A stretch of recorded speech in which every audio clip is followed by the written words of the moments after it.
Hey, aku isi lirik ini auto anggu kepala. Ayo mari join sini bikin janji di sound ini. Jangan pakai ragu-ragu kalau mau coba dulu. Ayo jangan malu-malu sound ini pasti candu. Kan tunjukkan taring dengan sound yang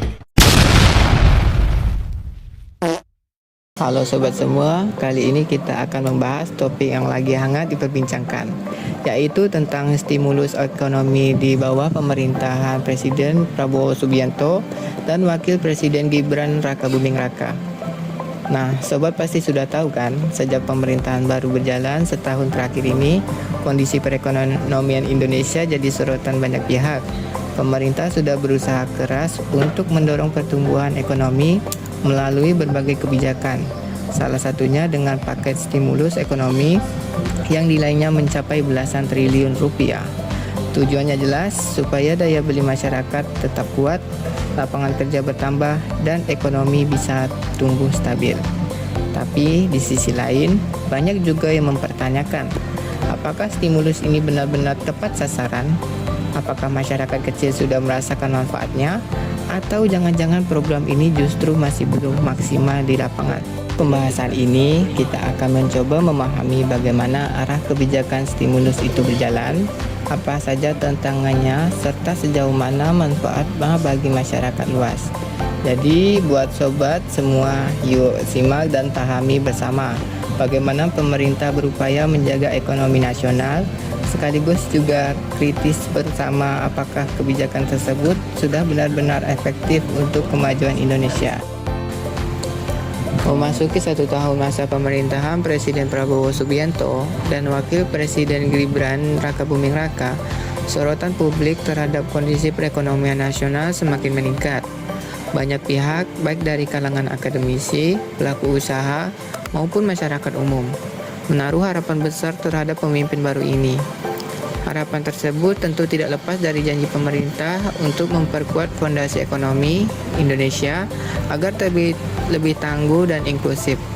Namun setelah 1 tahun berjalan, muncul pertanyaan yang cukup krusial. Apakah ekonomi Indonesia benar-benar menunjukkan tanda-tanda peningkatan atau justru masih berjalan di tempat? Sebagai pengamat menilai bahwa pertumbuhan ekonomi nasional belum menunjukkan peningkatan yang signifikan. Pemerintah telah berupaya keras untuk mendorong laju pertumbuhan melalui berbagai kebijakan, mulai dari penguatan sektor industri, pemberdayaan UMKM, hingga pemberian stimulus ekonomi berskala nasional. Namun, hasil dari berbagai kebijakan tersebut dinilai masih belum sepenuhnya optimal. Banyak faktor yang mempengaruhi hal ini, mulai dari kondisi ekonomi global yang tidak menentu, tekanan inflasi, hingga belum efektifnya penyaluran program bantuan kepada masyarakat. Dalam laporan yang dirilis oleh KBR, dijelaskan bahwa target pertumbuhan ekonomi sebesar 5,2% pada tahun 2025 diprediksi sulit tercapai. Para ekonomi menilai bahwa mesin ekonomi Indonesia belum bekerja maksimal. Salah satu penyebab utamanya adalah masih lemahnya daya beli masyarakat. Banyak rumah tangga di Indonesia yang masih menghadapi tekanan ekonomi. Akibatnya, kenaikan harga bahan pokok, biaya pendidikan, hingga biaya hidup sehari-hari yang terus meningkat. Nah, selain itu, penyaluran program bantuan dan stimulus yang telah digulirkan pemerintah belum sepenuhnya efektif menjangkau masyarakat yang paling membutuhkan. Padahal, pemerintah telah mengumumkan peluncuran paket stimulus ekonomi 8+4+5 dengan total anggaran mencapai 16,23 triliun. Nah, paket ini dirancang sebagai langkah cepat untuk menggerakkan sektor real, memperkuat daya beli masyarakat, dan mendorong lapangan kerja baru.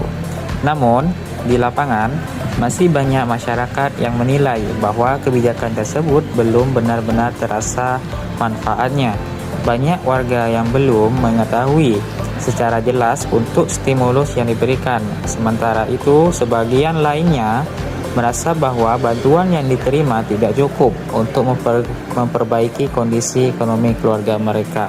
Hasil survei dari lembaga riset Celios turut memperkuat pandangan tersebut.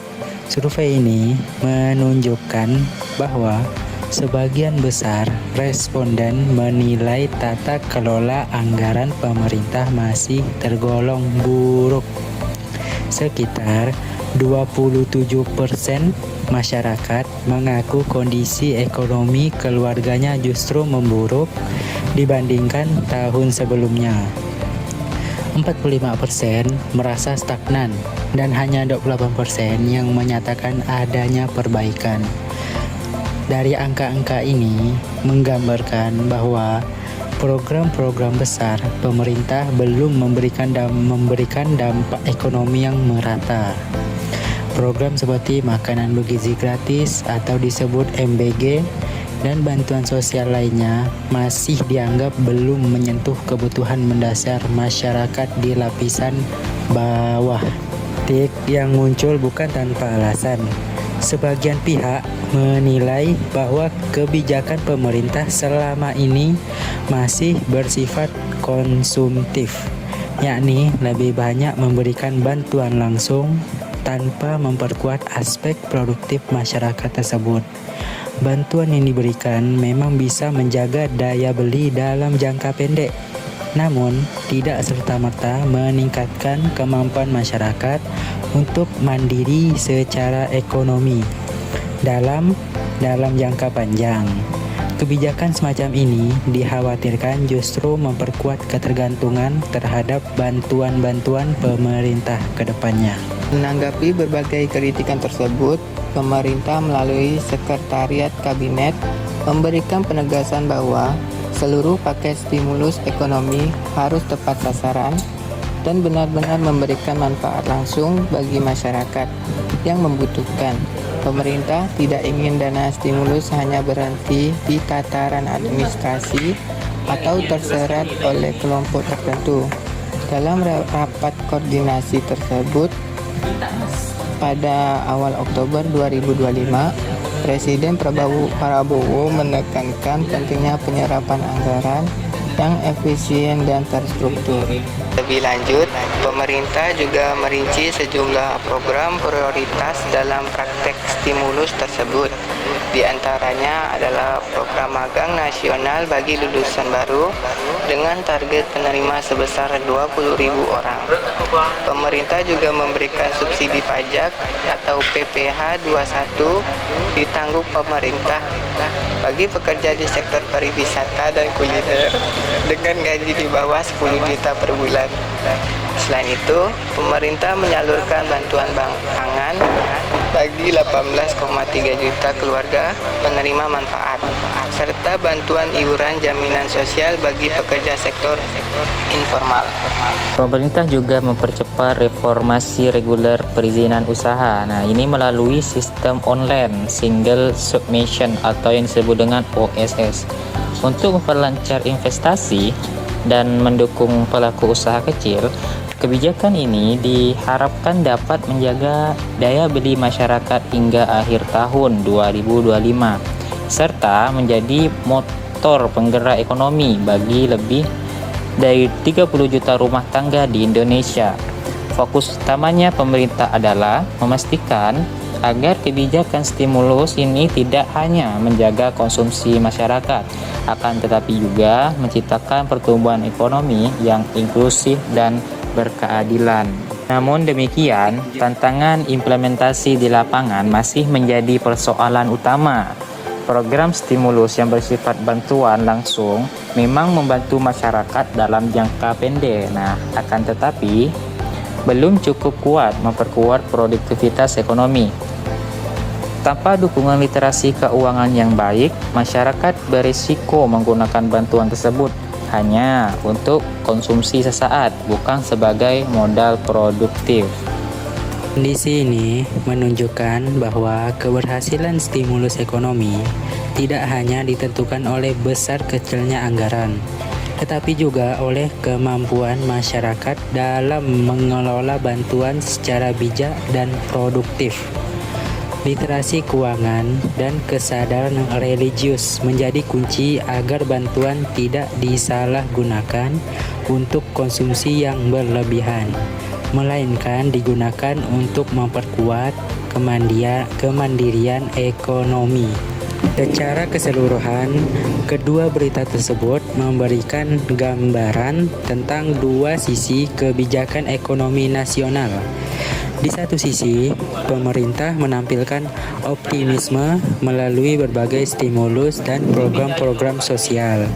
Dan di sisi lain, masih ada kritik terhadap efektivitas dan ketepatan sasaran kebijakan.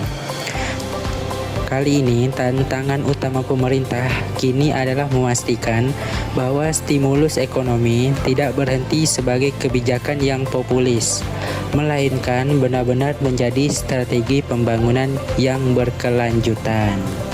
Jadi dapat disimpulkan bahwa stimulus ekonomi di bawah pemerintahan Prabowo Gibran merupakan langkah strategis pemerintah dalam menjaga stabilitas dan mendorong pertumbuhan ekonomi nasional melalui berbagai program seperti paket stimulus 8+, 4+, dan 5+, bantuan sosial, program magang nasional, serta subsidi pajak.